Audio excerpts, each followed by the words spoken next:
Nissan has just unveiled what appears to be a very decent competitor to the Tesla Model Y called Ariya, while Tesla in some ways actually helped. Our contributors Tom Moloughney and Eli Burton will be here to talk about it. Fisker has just announced two major breakthrough news which will now put them on the map with a real chance of bringing their electric SUV Fisker Ocean to market. BMW unveils its very first all-electric crossover, but there is a catch. Tesla improves the Model S and the Model X in a very important category to match the 3 and the Y. Germany says 9 to Tesla using the name Autopilot, and we can now see what the Tesla Giga Berlin will look like once it's done. All of this is coming up next. Welcome to E4 Electric, your #1 source of electric car scoop. If this is your first time here and you are interested in staying up to date on everything that's going on in the world of electric cars, go ahead and click on that subscribe button and the bell notification icon so you don't miss anything moving forward. Alright, so Tesla Model Y is getting yet another very decent challenger because Nissan has unveiled, finally, the all-electric SUV called Ariya. And I gotta tell you, this is a very decent electric car. Now, I love the way it looks. Kind of reminds me of the Byton M-Byte, which makes me nostalgic, but it's got about 300 miles of estimated EPA range with the 87 kilowatt-hour battery. There will be another option for a smaller battery at 63 kilowatt-hour. And finally, Nissan has done something that people have been asking them to do for, I don't know, all 10 years since they started producing the Nissan Leaf. They've added active cooling system and they've also switched to CCS. So they've corrected a couple of major mistakes that now will definitely make this one very, very competitive. Also, the pricing, it's going to start at around $40,000, but Nissan has only sold about 150,000 electric cars in the United States. So the full $7,500 tax credit will probably still be around when Ariya will hit the US market in about a year. Now, it's a little bit shorter than the Model Y just by 4 inches, but it also has the second generation of the Pro Pilot Assist with hands-off single-lane highway driving. Of course, people will compare the Ariya to the Model Y. Is this the best comparison as far as electric cars are concerned? Probably not. Nevertheless, Tesla will always be benchmarked against by every single electric car that comes on the market.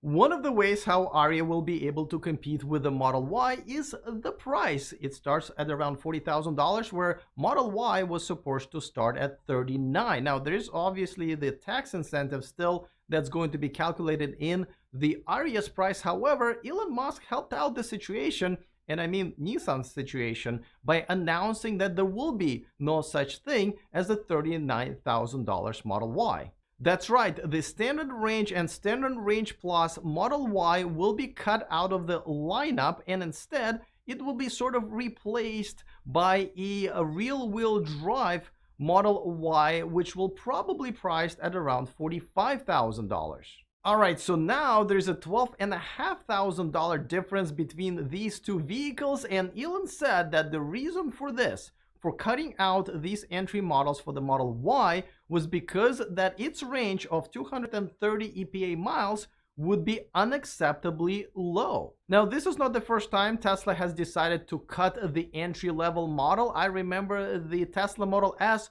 40 kilowatt-hour battery, which I originally reserved, was cut out of the lineup. So there's nothing new. However, definitely opportunity for Nissan to maybe win that part of the market. For more, we turn to Inside EV's contributor, Tom Moloughney. All right, Tom, this is Nissan's first electric car in 10 years. What's your first impression? Well, it's a welcome change. I think the Leaf was starting to get a little tired, Alex. It's the form of vehicle that people want. These small crossovers seem to be what everybody wants. Nissan added a sophisticated liquid thermal management system. Thank goodness. I mean, we've been waiting for Nissan to come out with a good thermal management system. This has a lot of promise. It's the size. It has different battery packs for different ranges. Just at first blush, I like the Ariya. All right, now let's go. Let's just go there right away. People are going to compare it to Model Y as we talked before. Um, what do you think? And I think there's case to be made. When people will choose Ariya over Model Y, why do you think they will do that? And do you think it will take a substantial chunk out of Model Y sales? So, Tesla is the king right now, and they're going to be the king for a while. But yeah, newsflash, not everybody wants a Tesla. And in particular, a lot of people are loyal to brands. And I said this about the Mustang Mach E, and I'll say it about the Ariya. There are people out there that like Nissan, that have purchased multiple Nissans, that want to buy from an established brand with dealerships where they can go in and talk to Joe, their local service rep, and say, "Hey, Joe, my car's not working," and Joe takes care of them. I mean, not everybody's in love with the all online, order the car, have it delivered to you, go to a service center that may be far away. There's Nissan dealerships everywhere. To those people, I think, entrusting an existing brand that they've dealt with before is an attractive proposition. What about the actual exterior? I have to say that they have impressed me with their design, and dare I say that the actual production design is better than the concept. Would you agree with that? And do you think it might be more appealing to people? Well, I'll say it's very close to the concept. I don't know better or worse. I think Nissan calls it Japanese futurism, the design language, and it does look a little futuristic. As you know, I'm one of the people that actually likes the BMW i3's look, so I might not be the best person to ask to judge on style. Good But point. I don't dislike it. I'm not in love with it, but I think that people, it's Nissan design language. You could take a look at the grill on the front. I mean, it just kind of looks like a newer Rogue. A little bit of a futuristic Rogue look to me. All right. Now, I know that you specifically, and you already published article about, think there's a much bigger deal that's in there about the Ariya. Please do tell. Yeah, so when I got all the advanced press materials on the Aria while it was still under embargo, the first thing I zoomed down to was where it shows charging, and I saw CCS, and I was like, okay, they did it. They finally went over to the dark side, and abandoned CHAdeMO. So I mean, that's pretty much it for CHAdeMO in the U.S. and Europe. The stations are going to be around for a while because they're not all just going to convert in a second. But that's the death knell for CHAdeMO, because currently only the Mitsubishi Outlander plug-in hybrid and the Leaf sold in America use CHAdeMO. Everybody else uses CCS or Tesla. And now with Nissan bailing on CHAdeMO in the US and Europe, that's it. The plug wars are over. CCS won, and we're going to see some consolidation. And would you agree that CCS is the better choice anyway for DC charging? I don't know. I don't know what's better. The CHAdeMO does allow for bidirectional power flow. CCS doesn't yet. It will in a couple of years. So then you could do vehicle to grid, vehicle to home. You can't do that right now with CCS. I like the fact that CCS allows you to just use the one charge port. That it's combined. I mean, the plug's not really the most elegant looking plug. Tesla has the most elegant plug out there. I mean, if I had my druthers, I would say everybody has to use Tesla's plug, but that's not going to happen. But short of that, I'm glad we have a standard now, and we can start, consolidating. Don't forget to subscribe to Tom's channel. I put that link in the description of this video. And as Tom mentioned, this is the end of CHAdeMO. So I give you the eulogy by EcoDweeb, which I found very appropriate. Dearly beloved, we are gathered here today to say our goodbyes. CHAdeMO is dead. Rest in peace, CHAdeMO. Now let's turn to our weekly contributor and the president of My Tesla Adventure, Eli Burton. All right, Eli, first things first, why did Tesla decide to cut the entry-level $39,000 Model Y, which essentially means that a lot of people who originally wanted to get it will be out of luck.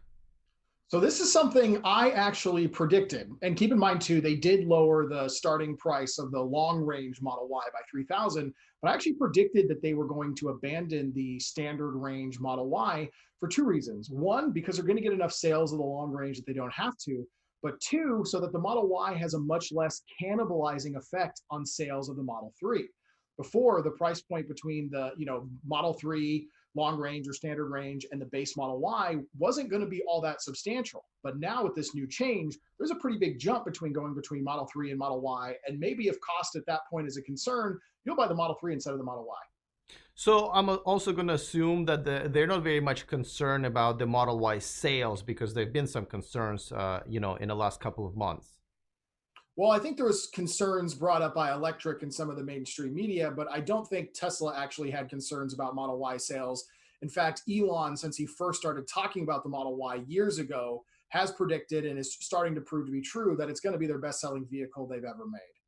And actually, I absolutely agree. But let's talk about what opportunity this may create for Tesla's competitors. This week, as you know, Nissan Ariya was finally unveiled.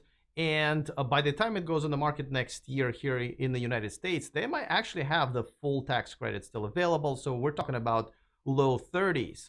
I don't know what your taste in cars is really, but I thought it was a very good looking SUV. I actually think it might even be more appealing to some people than Model Y. Do you think that Ariya will actually be able to compete and maybe even take some of the market share from Tesla as far as the electric crossover market is concerned?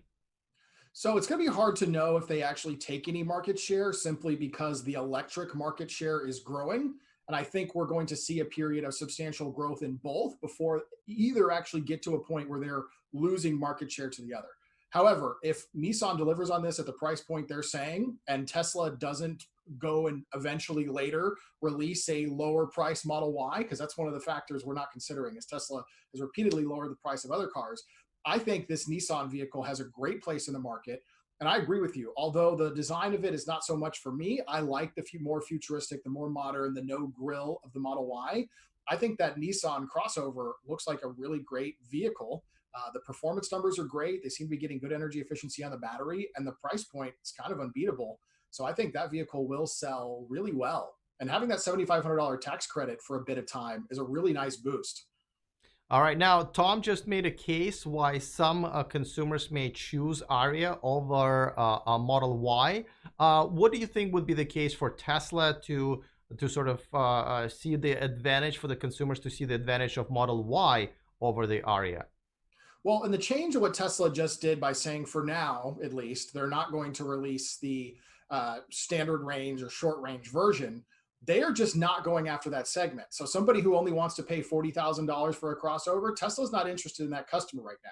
So unless they decide that they want to pivot and make a lower price option to serve them, there really isn't anything Tesla needs to do, because they're choosing to go a little higher upstream in the market. Now, I think at that point, at the $50,000 price point and above, I think Model Y is still a very compelling winner over the Ariya. But when you consider the base level price and the low level starting price, I think that's going to be a big winner for Nissan. More Tesla news later in this video, but for now, let's talk about Fisker with not one, but two gigantic news. Before that, a quick reminder that this video and this channel is sponsored by Evanex, the Tesla community's accessory store. Use E4 Electric, the name of this channel, as a discount code for all of your purchases over $100. As you remember from last week's video, Fisker has gotten about $50 million of investment injection, which is not something to write home about, but nevertheless was really going to help push them forward just a little bit more. But this week, everything's changed. This week, Fisker has announced something that Nikola Motors has announced a few weeks ago. They too have gone public as a result of a reverse merger. Fisker is now part of the Spartan Energy Acquisition Group, and this has raised $1.1 billion for Fisker, which means that they should be able to bring the Fisker Ocean to production at the end of 2022. This clears the path for Hendrik Fisker to bring his vision to reality, which he shared with me a few months ago when I talked to him right after the unveiling of the Fisker Ocean. So the whole idea here was to come up with a cool luxury design, and I always say good design doesn't have to cost more. So if we can come up with an affordable, good-looking vehicle, that was exciting, and that was kind of the objective. Becoming a public company and raising over $1 billion is obviously great news for Fisker, but there is more. Fisker has also announced on Twitter that they will be using Volkswagen Group's MEB electric platform to build their electric SUV Ocean on, which actually makes it much easier to bring a car like this to production. Now, Volkswagen hasn't confirmed this just yet, but they have indicated in the past that they are more than happy to license their MEB platform to other manufacturers and car makers, like they've done so with Ford last year. BMW has finally unveiled the production version of its all-electric SUV iX3. It's got an 80 kilowatt-hour battery, which will produce around 230 miles of EPA equivalent range, 150 kilowatt-hour maximum charging rate, and it will be made exclusively in China and exported all over the world. Well, when I say all over the world, I mean everywhere but North America. Is this our fault? Yeah, a little bit, maybe a lot, but nevertheless, if it ever comes to the United States, it will have a starting price of probably around $70,000. Now, I'm not really sure if it's going to be competitive. Let me know in the comment section if you think it will. Back to some Tesla news, and I think this is a big one. Tesla Model S and Model X will get a really big upgrade, something that a lot of people said that they're outdated on, especially compared to the Model 3 and Model Y, and that's the charging rate. Let me remind you that Model 3 and Model Y are able to charge at maximum rate of 250 kilowatts. Originally, Model S and Model X were only able to charge at around 80 to 100 kilowatts, but with the recent updates, hardware and software, they were able to get to 200 and very recently to 225 kilowatts. Now the S and the X are going to catch up to the rest of the family at 250 kilowatts, and all it took was thicker wires. That's it. That's what Elon Musk said on Twitter, and I'm glad they did, because charging rate is something that is extremely important, especially on long trips, especially when you have the best charging infrastructure in the world. Some trouble for Tesla in Germany, where they've lost a lawsuit claiming that they've exaggerated their abilities for their full self-driving and autopilot software. No. Not Tesla. That's right, Tesla will not be able to use those terms on their own website as they are listing their own cars. And I have to say, I think that's pretty fair. From the very beginning, I thought the name of the autopilot was a little bit misleading, no matter how many times Tesla told all of us that it's in no way a self-driving machine. Nevertheless, Tesla did promise some features to be available by the end of last year, which they never were able to deliver. The word is that they're going to replace the word autopilot with auto drive, which I'm not really sure if is actually better, but I am sure it sounds much smoother in German. But what German court was not able to block was Elon Musk sharing the picture of what the Gigafactory in Berlin will look like when finished. Looks pretty futuristic. I'm digging all the solar panels, though I'm not really sure if that's enough to power the entire factory. But one thing they figured out is apparently how to fund this factory, and it looks like by simply planting the trees that grow gold leaves on them. So problem solved. You can see some people walking around, and I know we can't zoom in all the way into them. However, I've heard that all of the employees will be required to wear the short shorts available at the Tesla store. Now, let me remind you that originally the Gigafactory in Nevada looked pretty futuristic and cool as well. This was the original picture, and as you know, it's only like not even halfway done. So if this was a Tinder profile, I would feel catfished. Hopefully that won't happen in Berlin. And speaking of pictures, Lordstown Motors has unveiled the interior pictures of their recently unveiled electric pickup truck Endurance. Now, I don't think there's anything special that I see here. It just looks like a very irregular truck. However, it looks like the Endurance delivery date has been pushed once again to summer of the next year. Quick shout out to all of my Patreons. If you want to join my Patreon community, go to patreon.com/E4Electric. I also put that link in the description of this video. Looking forward to all of your comments. Other than that, see you guys next time, and remember to stay charged.